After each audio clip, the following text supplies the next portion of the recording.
So ngayon nandito tayo sa Terminal 2 kung saan kasi babalik na si Anthony sa kanyang trabaho dahil sa tawag ng tungkulin para sa bayan. Kailangan na niyang bumalik. So mag-iingat ka lagi.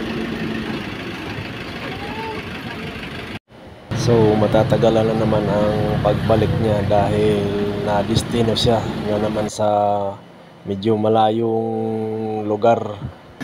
Dati kasi sa Sanglipuin siya, ngayon sa dulo na siya ng Pilipinas na-assign kaya medyo malayo. Mag-iingat ka lagi, huwag makalimot, magdasal para gabayan ka ni Lord lagi sa iyong pupuntahan, sa iyong mga ginagawa. So mag-ingat ka lagi.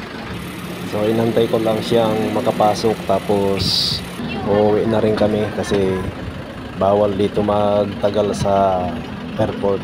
So uwi na kami. Pag makapasok lang siya, uwi na rin kami.